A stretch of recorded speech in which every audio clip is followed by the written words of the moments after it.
24 ore su 24, le notizie corrono più veloci sul web. Guarda le ultime news sulle web TV di TG Italia, TV Veneto e tvverona.com. Connettiti con Industria e Finanza, la cronaca del Veneto e la cronaca di Verona.com.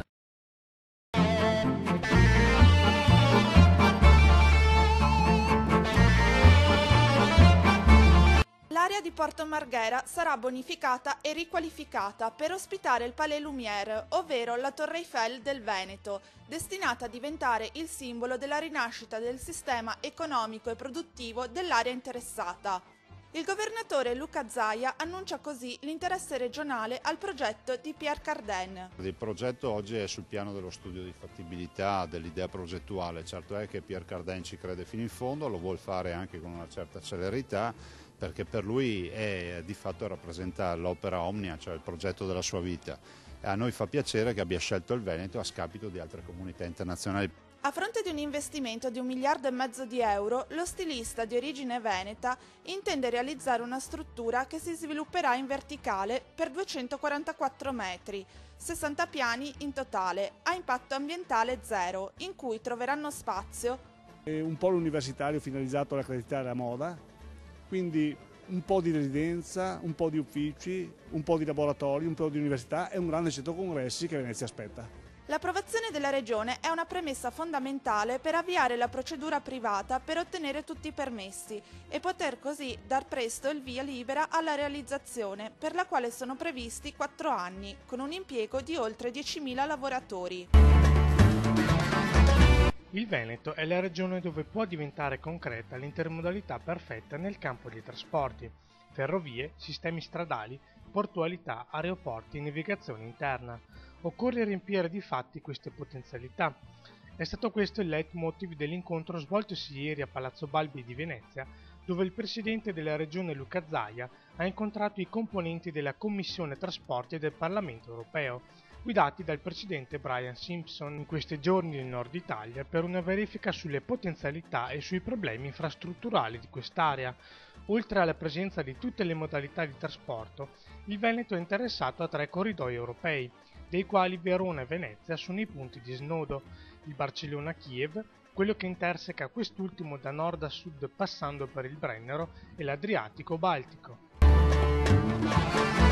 Dopo molti anni che si discute della collocazione ed eventuale costruzione di un nuovo ospedale per Arzignano Montecchio, ritengo che l'ultima proposta, quella di localizzare una nuova struttura a Montecchio Maggiore, utilizzando in parte i volumi di quella esistente, sia attualmente la soluzione realistica e concretamente attuabile in tempi brevi, vista anche la scarsa disponibilità delle risorse. Lo ha affermato l'assessore regionale Marino Finozzi, intervenuto su una questione molto sentita nell'area vicentina interessata, ribadendo peraltro che contemporaneamente all'approvazione di questa soluzione c'è l'assoluta necessità di garantire per il futuro il funzionamento dell'ospedale di Valdagno, con la sua vocazione attuale e il livello attuale dei servizi.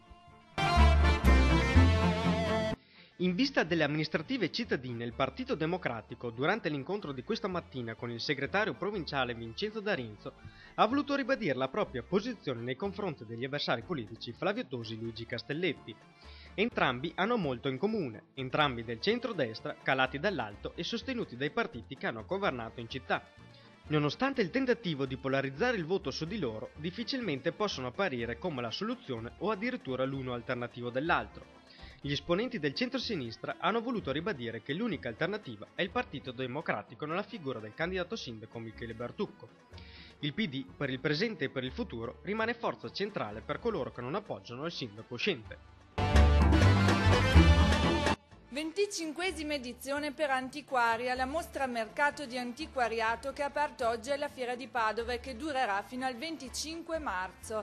Dopo il grande successo raggiunto l'anno scorso, la rassegna del 2012 propone un restyling innovativo che punta all'open space con le particolarità di nuovi corner, isole di sosta e concept store per le opere esposte. La manifestazione ospita più di 70 tra galleristi ed espositori di altissimo livello provenienti da tutta Italia. I padovani potranno visitare, oltre che antiquari in fiera, 60 opere appunto prestate da antiquari all'interno del Museo Civico degli Eremitani.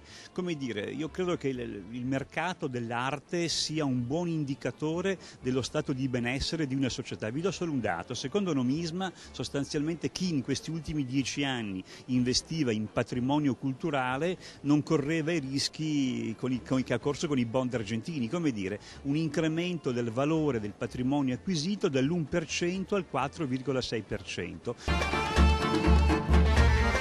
Il Banco Popolare guarda al futuro. Nonostante il periodo economico difficile, il gruppo ha realizzato un utile consolidato pari a 574 milioni di euro.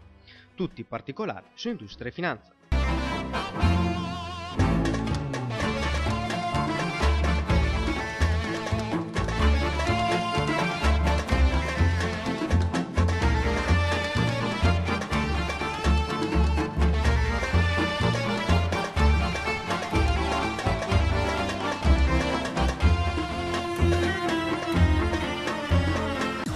Ore su 24, le notizie corrono più veloci sul web. Guarda le ultime news sulle web TV di TG Italia, TV Veneto e tvverona.com. Connettiti con Industria e Finanza, la cronaca del Veneto e la cronaca di Verona.com.